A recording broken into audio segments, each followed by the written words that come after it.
m'appelle Babacar Ly Dios.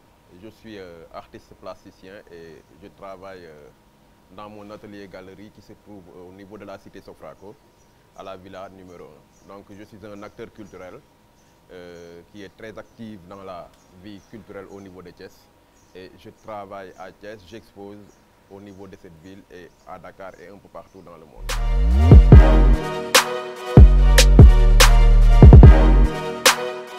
Moi, je pense que j'ai l'habitude de dire que je suis autodidacte parce que j'ai eu la chance de grandir dans une famille où tout le monde est artiste. Bon, c'est vrai que mon père, à l'origine, n'a pas subi une formation d'art en tant que tel. Il est ingénieur agronome, mais en même temps, il était un passionné de la peinture. Donc, il nous a éduqués dans cet environnement et c'est comme ça que le virus nous a piqué. Bon, après mes études universitaires, bon, j'ai continué à taquiner la peinture et arrivé à un certain moment, j'en ai fait une profession. Donc, c'est un peu mes débuts dans le monde des arts. Et je n'ai pas regretté parce qu'à travers mon pinceau, j'ai eu à faire pas mal de voyages à travers le monde et j'ai eu à rencontrer pas mal de gens. Et depuis lors, je peux me définir comme un artiste qui vit de son art.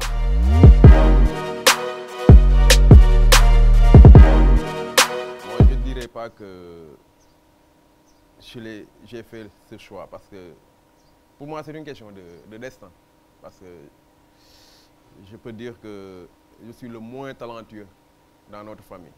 Bon, Dieu a fait que peut-être je suis le plus connu, mais au départ, c'était pas, j'y pensais même pas. J'étais beaucoup plus porté sur les études. Mais bon, arrivé à un certain moment, bon, c'est de la passion hein, quand ça te captive, tu n'y peux absolument rien. Bon, j'ai laissé libre cours à ma passion et ça m'a guidé là où je suis aujourd'hui. Et je ne le regrette pas. Voilà.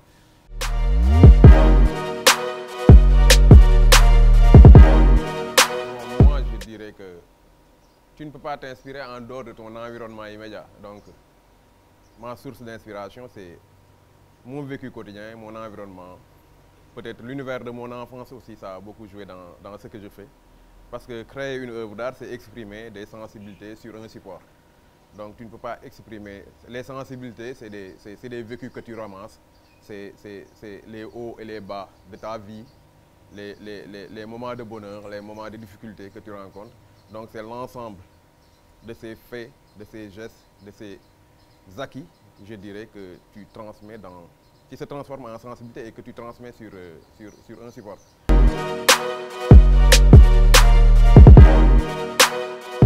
C'est vrai que des fois, c'est pas facile parce que ma femme et moi, on n'est pas dans le même domaine d'activité. Donc, des fois, c'est des incompréhensions, mais il faut, comme tout vite couple, hein, donc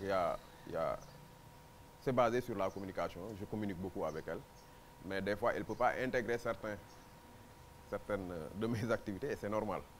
Parce qu'il y a beaucoup de gens, ils pensent que ce que nous faisons, il n'y a aucune contrainte de temps et derrière, alors que c'est du travail comme tous les autres boulots. Tu as des contraintes de temps, tu as des exigences de livraison et tout.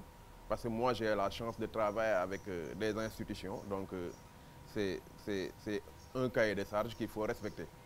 Mais étant donné que dans la tête des gens, ils se disent que c'est de l'informel, donc a priori, il n'y a aucune contrainte, alors que moi, je pense que c'est dans le privé qu'il y a beaucoup plus de contraintes que dans le public. Parce que moi, je me définis comme un agent du privé. Mais bon, moi, je pense comme tout vite couple, c'est des moments qu'il faut gérer et baser sur la communication.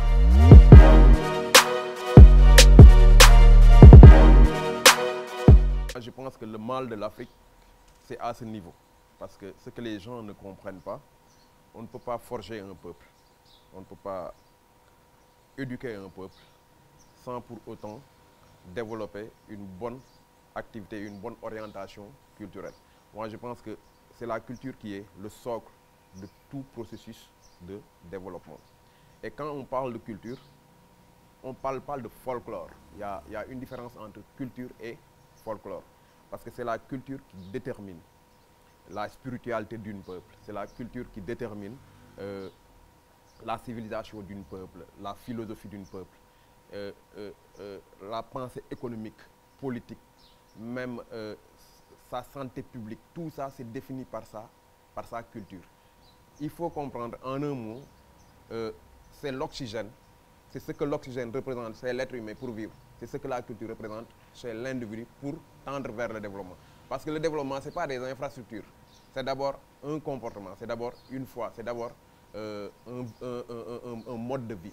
Et tout ça, c'est déterminé par la culture. Mais malheureusement, dans nos pays, la culture, elle est laissée en rade. Et moi, je pense que les colons, l'Occident, c'est ce qu'il a réussi à le plus. Le mal qu'il a plus fait à l'Afrique, c'est le fait de nous avoir détournés et de nous couper de notre culture. Parce que quand tu pars en Occident, tout tourne autour de la culture. Tout. Tu ne peux pas entrer dans une ville française où tu ne verras pas un vieux quartier. Un quartier où c'est conservé, où l'histoire est conservée telle qu'elle était depuis 100 ans, 200 ans, 300 ans. Donc, tu ne peux pas faire un tour dans leur ville ou bien dans leur région sans pour autant visiter les vestiges de leurs ancêtres. C'est conservé. L'art culinaire de leurs ancêtres est conservé. Tout ce qui touche le vécu de leurs ancêtres est conservé. Parce que pour mieux appréhender le futur, il faut d'abord connaître son passé. Et c'est ça le mal de l'Afrique, on est coupé.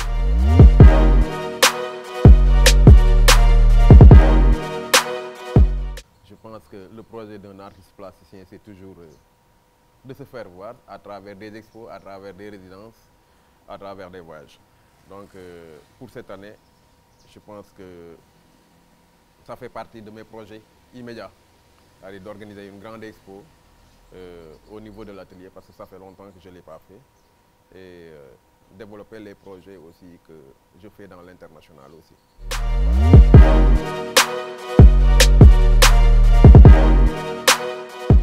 Ouais, mais bon, je pense que ce sont les Parnassiens, si je ne me trompe pas. Non, mais c'est une forme d'art, hein, c'est permis, hein, parce que quand on parle d'art, on parle de liberté. Hein.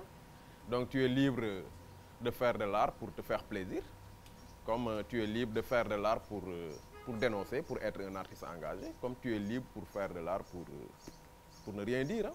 Tu le fais parce que tu as envie de le faire. Ouais. Il va de... Pour moi, l'art, c'est la liberté, c'est la liberté. Donc, j'y vois pas un inconvénient. Et moi aussi, il m'arrive de peindre pour peindre. Hein. Pour peindre, pour ne rien exprimer, pour peindre, pour me faire plaisir. Donc, il m'arrive de le faire. Voilà. Donc, je ne suis pas contre.